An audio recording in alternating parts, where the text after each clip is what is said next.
ഒരു വശത്ത് തോൽവിയുടെ അവലോകന യോഗങ്ങളൊക്കെ നടക്കുമ്പോൾ അടുത്ത വശത്ത് ഇനിയുള്ള തെരഞ്ഞെടുപ്പിനെ നേരിടാനുള്ള ഒരുക്കങ്ങളിലേക്ക് കടന്നു കഴിഞ്ഞു എന്ന് വേണം മനസ്സിലാക്കാൻ. വലിയ ആഹ്ലാദത്തിൽ തന്നെയാണ് UDF പട ഒന്നാകെ ഉള്ളത്. ഇനിയിപ്പോൾ മുന്നണി വിപുലീകരണത്തിലേക്കൊക്കെ കടക്കുമോ എന്ന് തന്നെയാണ് കണ്ടറിയേണ്ടത്. തെരഞ്ഞെടുപ്പിന് മുമ്പുള്ള പ്രതികരണങ്ങളൊക്കെ നമ്മൾ കണ്ടതാണ്. UDF കൺവീനർ അടൂർ പ്രകാശിൻ്റെ ഉൾപ്പെടെ പ്രതികരണം കണ്ടിട്ടുണ്ടായിരുന്നു. പല ചർച്ചകളും നടക്കുന്നുണ്ട് എന്നുള്ള തരത്തിലുള്ള സൂചനകൾ തന്നെയായിരുന്നു അന്ന് അദ്ദേഹം നൽകിയിട്ടുണ്ടായിരുന്നത്. കേരള കോൺഗ്രസ് എം ഇനിയിപ്പോൾ വീണ്ടും മുന്നണിയിലേക്ക് വരുമോ എന്നുള്ളൊരു ചോദ്യം അവിടെ നിലനിൽക്കുന്നുണ്ട്. അപ്പോൾ അതിനുള്ള ശ്രമങ്ങൾ നടക്കുന്നുണ്ടെങ്കിലും ഇപ്പോഴിതാ PJ ജോസഫിൻ്റെ ഒരു പ്രതികരണമൊക്കെ ലഭ്യമായിട്ടുണ്ട്. അത് അനുവദിക്കില്ല എന്നുള്ള തരത്തിലുള്ളൊരു പ്രതികരണമാണ് അദ്ദേഹത്തിൻ്റെ ഭാഗത്തു നിന്ന് വരുന്നത്. അപ്പോൾ മുന്നണി വിപുലീകരണം UDF ഏത് രീതിയിലാണ് ഉദ്ദേശിക്കുന്നത് എന്നുകൂടി പരിശോധിക്കേണ്ടതുണ്ട്. അജിം സർ, ഈ പറഞ്ഞതുപോലെ ഇനിയിപ്പോൾ കൂടുതൽ ആളുകളെ മുന്നണിയിലേക്ക് എടുക്കണം. പ്രത്യേകിച്ച് ഈ PM ശ്രീയുടെ ഒക്കെ സമയത്ത് നമ്മൾ കണ്ടതാണ്. CPI തിരിച്ചു വരണം എന്നൊക്കെ പറഞ്ഞിട്ടുണ്ടായിരുന്നു കോൺഗ്രസ് നേതാക്കളൊക്കെ തന്നെ. അപ്പോൾ എങ്ങനെയാണ് ഈ ഒരു വിഷയത്തെ കാണുന്നത്? ഏത് രീതിയിലായിരിക്കും UDF മുന്നോട്ട് പോവുക? ഈ തെരഞ്ഞെടുപ്പ് സമയത്ത് ഒരു മാസം മുമ്പ് പുറത്തിറങ്ങിയ VD സതീശൻ്റെ ഒരു പോഡ്കാസ്റ്റ് ഉണ്ട്, ഒരു യൂട്യൂബറുമായിട്ടുള്ള. ഇപ്പം ഞാൻ നോക്കുമ്പോൾ അത് 1 മില്യൺ ആളുകളാണ് കണ്ടിട്ടുള്ളത്. അങ്ങനെ 1 മില്യൺ ഒരു ഇൻ്റർവ്യൂവിന് കിട്ടുക എന്ന് പറഞ്ഞാൽ ഷാരിഖ് അത് ഏതെങ്കിലും രാഷ്ട്രീയ നേതാവിൻ്റെ ഒരു പോഡ്കാസ്റ്റോ ഇൻ്റർവ്യൂയോ 1 മില്യൺ മനുഷ്യർ കാണുക, 10 ലക്ഷം പേരാണല്ലോ കാണുക എന്നുള്ളത് അപൂർവമാണ്.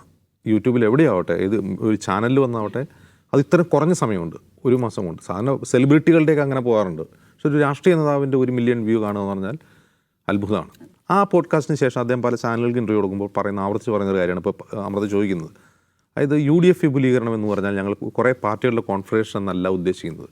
UDF മറ്റൊരു തരത്തിൽ വ്യത്യസ്ത സാമൂഹിക വിഭാഗങ്ങളുടെ ഒരു പ്ലാറ്റ്ഫോമാക്കി മാറ്റാൻ ഉദ്ദേശിക്കുന്നു എന്നാണ് അദ്ദേഹം പറയുന്നത്. ഇന്നും അദ്ദേഹം അത് പറയുന്നുണ്ട്, ഇന്നലെയും പറഞ്ഞു, കഴിഞ്ഞ കുറേ ദിവസങ്ങളായിട്ട് തുടർച്ചയായി നമ്മളോടും അത് പറഞ്ഞിരുന്നു. കൗണ്ടിംഗ് ഡേ കൊടുത്ത ഇൻ്റർവ്യൂവിൽ സർപ്രൈസ് എൻട്രികൾ ഉണ്ടാവും എന്ന് പറയുന്നുണ്ട്. ഓക്കെ, അപ്പോൾ അദ്ദേഹം സർപ്രൈസ് എൻട്രിയേക്കാൾ ഉപരി അദ്ദേഹം പറയുന്നത് വിവിധ ജനവിഭാഗങ്ങളുടെ ഒരു പ്ലാറ്റ്ഫോമായി UDFനെ മാറ്റുമെന്നാണ് പറയുന്നത്. അത് വളരെ വളരെ പ്രധാനമാണ്. അപ്പോൾ നമുക്കറിയാം UDFനെ സംബന്ധിച്ച് UDF ഒരുപാട് സാമുദായിക പ്രാതിനിധ്യമുള്ളൊരു ഒരു പ്ലാറ്റ്ഫോം തന്നെയാണ്. LDF അങ്ങനെ തന്നെയാണ്. LDF അതിൽ ശ്രദ്ധിക്കുന്നുണ്ട്. ഇപ്പോൾ INLനെ മുന്നണി എടുക്കാനുള്ള തീരുമാനം പോലും അതിൻ്റെ ഭാഗമാണ്. കേരള കോൺഗ്രസ് മാണി ഗ്രൂപ്പിനെ കൊണ്ടുവരുന്നതൊക്കെ അതിൻ്റെ ഭാഗം തന്നെയാണ്. അപ്പോൾ വിവിധ സാമുദായിക വിഭാഗങ്ങൾ എന്ന് പറയുമ്പോൾ ഇതുവരെ രാഷ്ട്രീയ കേരളം അതിനെ മനസ്സിലാക്കിയിരുന്നത് വ്യത്യസ്ത സമുദായങ്ങളുടെ പ്രാതിനിധ്യം എന്നാണ്.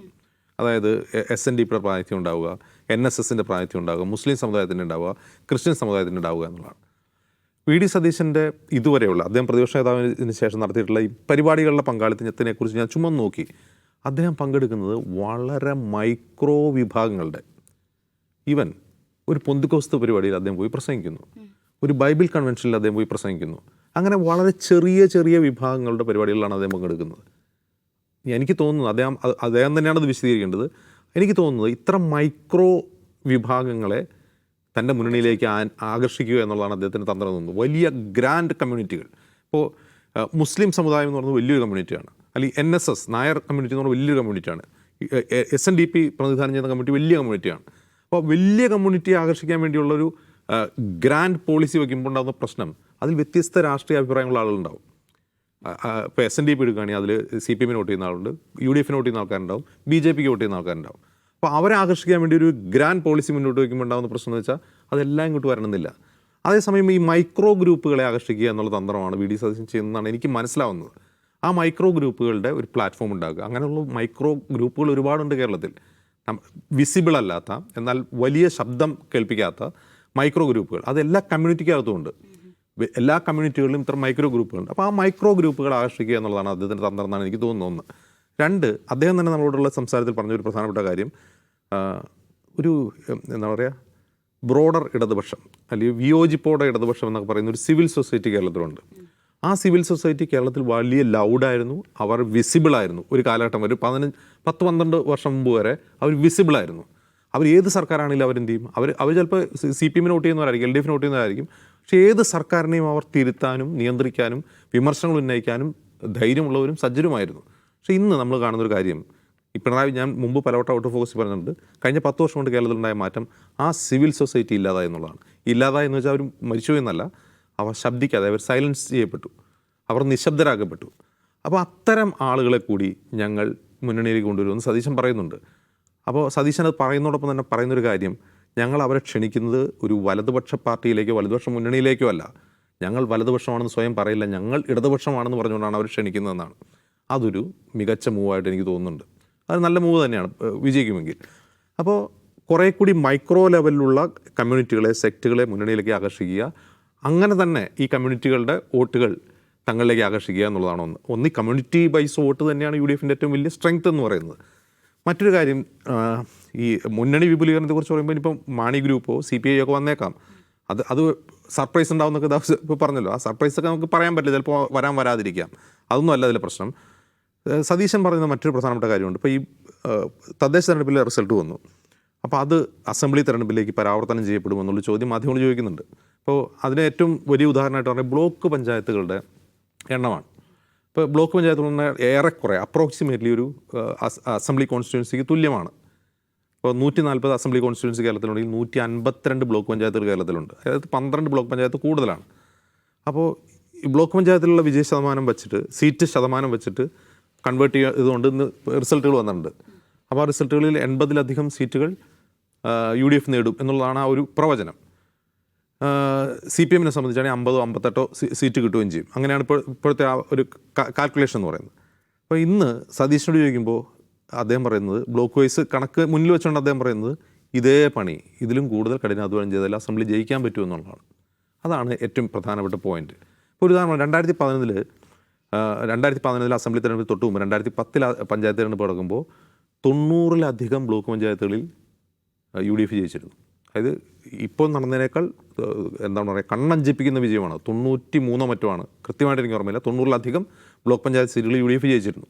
പക്ഷേ അവർ അസംബ്ലി തെരഞ്ഞെടുപ്പിലേക്ക് വരുമ്പോൾ അവരെന്താണ്, നേരിയ ഭൂരിപക്ഷത്തിനാണ് അവർ ഭരണം പിടിക്കുന്നത്. അതായത് 20 സീറ്റുകളോളം കുറവ് അസംബ്ലി തെരഞ്ഞെടുപ്പുകളിലേക്ക് വരുമ്പോൾ ഉണ്ടാകുന്നുണ്ട്. അതെന്തുകൊണ്ട് സംഭവിക്കുന്നു എന്നുള്ളതാണ്. അതായത് അവിടെയാണ് UDFന് ഇലക്ഷൻ എഞ്ചിനീയറിംഗിൽ പാളിച്ച പറ്റുന്നത്. 2009 നടക്കുന്ന ഈ അസംബ്ലി മണ്ഡലങ്ങളുടെ ഡീലിമിറ്റേഷൻ നടക്കുന്നുണ്ട്. ഈ ഡീലിമിറ്റേഷനിൽ അന്ന് CPM ഭരണകാലത്താണ് അത് നടക്കുന്നത്. ആ ഡീലിമിറ്റേഷൻ വളരെ ബുദ്ധിപൂർവ്വം ചെയ്ത ഒന്നായിരുന്നു. ആ ബുദ്ധിപൂർവ്വം ചെയ്ത ഒന്നെന്ന് പറഞ്ഞാൽ, ഇപ്പോൾ ഒരു ഉദാഹരണം പറഞ്ഞാൽ, ഞാൻ ചെറിയൊരു ഉദാഹരണം പറയാം. എൻ്റെ നാടായ കോതമംഗലം അസംബ്ലി നിയോജകമണ്ഡലം പരമ്പരാഗതമായി കോൺഗ്രസിൻ്റെ സ്ട്രോങ് ഹോൾഡാണ്. ഒരു തവണ സപ്തകക്ഷി സർക്കാരിൻ്റെ കാലത്തോടെ ഒരിക്കൽ പോലും CPM ജയിക്കാത്തൊരു മണ്ഡലമാണത്. അവിടെ നിന്ന് 2 പഞ്ചായത്തുകളെടുത്ത് മൂവാറ്റുപുഴ അസംബ്ലി മണ്ഡലത്തിലേക്ക് മാറ്റി. പക്ഷേ ബ്ലോക്ക് പഞ്ചായത്ത് നോക്കുമ്പോൾ ഈ 2 പഞ്ചായത്തുകൾ ഉൾക്കൊള്ളുന്നതാണ് ബ്ലോക്ക് പഞ്ചായത്ത്. പക്ഷേ നിയോജകമണ്ഡലം വരുമ്പോൾ എന്താണ്, 2 പഞ്ചായത്ത് അപ്പുറയാണ്. അപ്പോൾ ഈ ബ്ലോക്കിൽ ജയിക്കാം എന്നുള്ള ആത്മവിശ്വാസത്തിൽ നിൽക്കുന്ന ഒരു മുന്നണിയെ സംബന്ധിച്ച് UDF വിചാരിക്കണം, ബ്ലോക്കിൽ നമ്മൾ ജയിച്ചല്ലോ, അപ്പോൾ പിന്നെ അടുത്തതിലും ജയിക്കുമെന്ന് വിചാരിച്ചാൽ ജയിക്കില്ല. ഇത് തന്നെയാണ് ഈ ഒരു പാറ്റേൺ ഡീലിമിറ്റേഷനിൽ എല്ലാ ജില്ലകളിലും നമുക്ക് കാണാൻ കഴിയും. തൃശ്ശൂരാവട്ടെ, എറണാകുളത്താവട്ടെ, കോട്ടയത്താവട്ടെ, എല്ലായിടത്തും ഈ പാറ്റേൺ. പുതുപ്പള്ളി അസംബ്ലി നിയോജകമണ്ഡലം 8 പഞ്ചായത്തുകളുണ്ട് അതിൽ. പക്ഷേ പുതുപ്പള്ളി ഉൾക്കൊള്ളുന്ന ബ്ലോക്ക് 14 പഞ്ചായത്താണ്. അപ്പോൾ പുതുപ്പള്ളിയിൽ ഈസിയായിട്ട് ജയിച്ചു കഴിഞ്ഞാൽ, ഈ പുതുപ്പള്ളി ബ്ലോക്കിൽ ജയിച്ചു കഴിഞ്ഞാൽ പുതുപ്പള്ളി അസംബ്ലി ജയിക്കാൻ പറ്റുമോ? ഇല്ല. അതാണ് ഇതിൻ്റെ പ്രശ്നം. അപ്പോൾ ഈ എവിടെയാണ് എണ്ണേണ്ടത്, എവിടെയാണ് ജയസാധ്യത എന്ന് കണ്ടെത്താൻ പോലും UDFന് കഴിയാത്ത വിധമായിരുന്നു ഈ ഡീലിമിറ്റേഷൻ നടന്നത്. അപ്പോൾ ഈ ഡീലിമിറ്റേഷൻ്റെ പരിമിതികളെ മറികടന്നുകൊണ്ട്, ഇപ്പോൾ ബ്ലോക്കിൽ ഞങ്ങൾ ഇത്ര 80-ലധികം സീറ്റുകൾ ജയിച്ചു എന്ന് കരുതി ഞങ്ങൾക്ക് 80 സീറ്റ് കിട്ടും അസംബ്ലിയിൽ നിന്ന് ഒരിക്കലും UDFന് പ്രതീക്ഷിക്കാൻ കഴിയില്ല. അതിന് വേറെ തന്നെ പണിയെടുക്കേണ്ടി വരും എന്നാണ് സതീശൻ പറയുന്നത്. ആ പണിയെടുത്താൽ മാത്രമേ അടുത്ത ഇലക്ഷനിൽ UDF വരുള്ളൂ.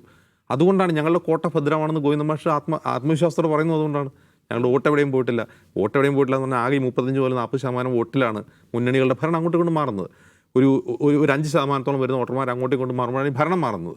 അപ്പോൾ അടിത്തറ ആരുടെയും പോയിട്ടില്ല, UDFൻ്റെയും പോകുന്നില്ല. UDF തോക്കുമ്പോഴും 40 സീറ്റിലേക്ക് അവർ ചുരുങ്ങുമ്പോഴും അവരുടെ അടിത്തറ പോകുന്നില്ല.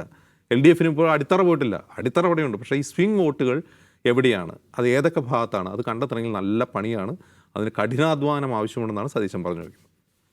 ദാവൂദ് സാറിന് എന്താ തോന്നുന്നത്, ഈ പറയുന്ന പോലെയുള്ള ടാക്ടിക്സ് ഒക്കെ മുന്നോട്ട് വെച്ചാൽ സാധിക്കുമോ? അല്ല, മുന്നണി മാറ്റം എന്നുള്ളത് ഒരു ചർച്ചയാണല്ലോ ഇന്ന് പ്രധാനമായും വന്നൊരു സംഗതി. അല്ല, മുന്നണി വിപുലീകരണം എന്ന് പറയുന്നത്. അപ്പോൾ അതിലേറ്റവും പ്രധാനമായിട്ട് കേരള കോൺഗ്രസ് മാണി ഗ്രൂപ്പിൻ്റെ പ്രവേശനം, അത് നമുക്ക് അതിനെതിരെ ആദ്യം വെടിപൊട്ടിച്ചിരിക്കുന്നത് PJ ജോസഫാണ്. അത് മുന്നണിയുടെ ധാർമ്മികതയ്ക്ക് ചേർന്നതല്ല എന്നാണ് അദ്ദേഹം പറഞ്ഞത്. പക്ഷേ അതേസമയം മുസ്ലിം ലീഗിൻ്റെ നേതാക്കന്മാർ കുഞ്ഞാലിക്കുട്ടിയും സാദിഖ് അലി തങ്ങളും ഒരേപോലെ മുന്നണി വിപുലീകരിക്കണം എന്ന് ശക്തമായിട്ട് ആവശ്യപ്പെടുകയും ചെയ്യുന്നുണ്ട്. തിരുവഞ്ചൂർ രാധാകൃഷ്ണൻ്റെ പ്രസ്താവന കണ്ടത്, അത് നമ്മൾ ഈ പറയുന്ന തദ്ദേശ സ്ഥാപനങ്ങളുടെ ഭാരവാഹികളുടെ തിരഞ്ഞെടുപ്പൊക്കെ കഴിയട്ടെ എന്നതിനെക്കുറിച്ച് ആലോചിക്കാം. VD സതീശനും നമ്മളായിട്ടുള്ള ഇൻറ്ററാക്ഷനിലും അത് തള്ളിക്കളഞ്ഞിട്ടില്ല, മുന്നണി വിപുലീകരണം തള്ളിക്കളഞ്ഞിട്ടില്ല. പക്ഷേ ഇന്ന് ഏതെങ്കിലും ഒരു പെർട്ടിക്കുലർ പാർട്ടിയെക്കുറിച്ച് അദ്ദേഹം പറഞ്ഞിട്ടുമില്ല. ഇപ്പോൾ കേരള കോൺഗ്രസ് മാണി ഗ്രൂപ്പ്, കേരള കോൺഗ്രസിൻ്റെ എന്താ പറയുക, ഒരു സ്വാഭാവിക വാസസ്ഥലം എന്ന് പറയുന്നത് UDF ആണ്. ആ ഒരു കോൺഗ്രസ് കൾച്ചറിലുള്ള ആളുകളാണ് അവർ. പക്ഷെ അതേസമയം മാണി ഗ്രൂപ്പിൻ്റെ ഒരു പ്രശ്നം എന്ന് പറഞ്ഞിട്ടുണ്ടെങ്കിൽ അവർ LDF വളരെ നന്നായിട്ട് ട്രീറ്റ് ചെയ്യുന്നുണ്ട്. അവർക്ക് കോട്ടയം എന്താ പറയുക, ജില്ലാ പഞ്ചായത്തിൽ CPM-നേക്കാൾ ഒരു സീറ്റ് അധികമാണ് കൊടുത്തത് മത്സരിക്കാൻ. അസംബ്ലി സീറ്റുകൾ കൊടുത്തിട്ടുണ്ട്, മിനിസ്റ്റീരിയൽ ബർത്ത് ഉണ്ട്, മാണിയെ രാജ്യസഭയിലേക്ക് അയച്ചിട്ടുണ്ട്.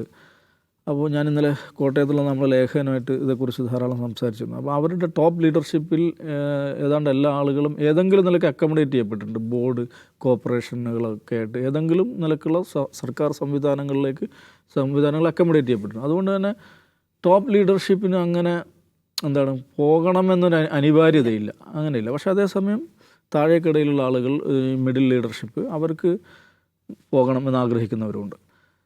ഇനി പോകുകയാണെങ്കിൽ തന്നെ പൂർണ്ണമായിട്ട് പോകാൻ പറ്റുമോ എന്ന ചോദ്യം അവിടെയുണ്ട്. നമ്മൾ പോകാൻ തീരുമാനിച്ചാൽ ഒരു കഷ്ണത്തെ CPM മുറിച്ച് കൊണ്ടുപോകില്ലേ എന്ന ഭയം ഓഫ് കോഴ്സ് അതിൻ്റെ ലീഡർഷിപ്പിന് ജോസ് കെ മാണിക്ക് തന്നെയുമുണ്ട്. അപ്പോൾ മാണി സാർ ഉള്ളതുപോലെയുള്ളൊരു എന്താ പറയുക, ഒരു കമാൻഡിങ് പവർ എന്തായാലും ജോസ് കെ മാണിക്ക് ഉണ്ടാവുകയില്ലല്ലോ. അപ്പോൾ അങ്ങനെ അവരനുഭവിക്കുന്ന ആ പ്രശ്നം അവിടെ ഉണ്ട്. അപ്പുറത്ത് ജോസഫിനെ സംബന്ധിച്ചിടത്തോളം അവർ തമ്മിൽ ഫൈറ്റ് ചെയ്ത് നിൽക്കുകയാണ്. അപ്പം കഷ്ടകാലത്തും ദുരിതകാലത്തും മുന്നണിയിൽ നിന്ന് ഞങ്ങൾ ഉള്ളപ്പോൾ, നമ്മൾ നല്ല നിലയിലെത്തിയിരിക്കുമ്പോൾ പിന്നെ അവരെ കൂട്ടുക എന്ന് പറയുന്നത് ജോസഫ് ഗ്രൂപ്പിന് അംഗീകരിക്കാൻ പറ്റില്ല. കോൺഗ്രസിനെ സംബന്ധിച്ച്, കോൺഗ്രസ്സിലെ കോട്ടയം ലീഡർഷിപ്പിനെ വെച്ച് ഒന്ന് ആലോചിച്ച് നോക്കൂ. അവരെന്താണ് ഇതില്ലാതെ തന്നെ ഫൈറ്റ് ചെയ്ത് വിജയിച്ചു. കഴിഞ്ഞ ലോക്സഭാ ഇലക്ഷനിൽ വിജയിച്ചു, ഇതിനകത്ത് വിജയിച്ചു, ലോക്കൽ ബോഡിയിൽ വിജയിച്ചു. പിന്നെ എന്തിനാണ് അവരെ കൂട്ടുന്നത്? അവരില്ലാതെ തന്നെ നമുക്ക് കയറാൻ പറ്റില്ല എന്നൊരു ആത്മവിശ്വാസമോ അഹങ്കാരമോ അവിടെ ഉണ്ടായിരിക്കാം. എന്ന് മാത്രമല്ല, കേരള കോൺഗ്രസിനെ പുറത്തേക്ക് വിടുന്നതിലെ ഒരു ഘടകം യുവന്മാരുള്ളതുകൊണ്ട് നമ്മുടെ പാർട്ടി വലുതാകുന്നില്ല, നമ്മളെ പാർട്ടി ക്ഷയിക്കുന്നു എന്ന വിചാരം കോട്ടയം മധ്യ കേരളത്തിലെ കോൺഗ്രസ് ലീഡർഷിപ്പിനുണ്ടായിരുന്നു. അപ്പോൾ അതുകൊണ്ട് ഇത് സങ്കീർണമായിട്ടുള്ളൊരു കാര്യമാണ്. പക്ഷേ കേരള കോൺഗ്രസ് നമ്മളിങ്ങനെ ആലോചിച്ച് നോക്കുക, അവർ ഇത്രയും വലിയൊരു തിരിച്ചടി നേരിട്ട ഒരു മുന്നണിയുടെ കൂടെ നിന്ന് കഴിഞ്ഞാൽ നമ്മുടെ ഭാവി എന്താകും എന്ന് സീരിയസ് ആയിട്ട് ആലോചിക്കുന്ന ആളുകളുമുണ്ട്.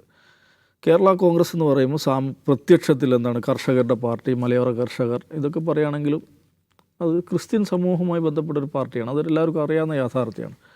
അപ്പോൾ അവരുടെ ക്രിസ്ത്യൻ സമൂഹത്തിൻ്റെ പൊതുവായിട്ടുള്ള അവരുടെ ചേർച്ച UDF-ഉമായിട്ടാണ്. നമ്മൾ മാത്രം ഇങ്ങനെ മാറി നടന്നു കഴിഞ്ഞാൽ നമുക്കത് പ്രയാസമാവും എന്ന് വിചാരിക്കുകയും പറയുകയും ചെയ്യുന്ന സഭാപിതാക്കന്മാർ തന്നെയുണ്ട്. ചില ആളുകൾ പ്രത്യക്ഷമായിട്ട് തന്നെ അത് പറയുന്നുണ്ട്.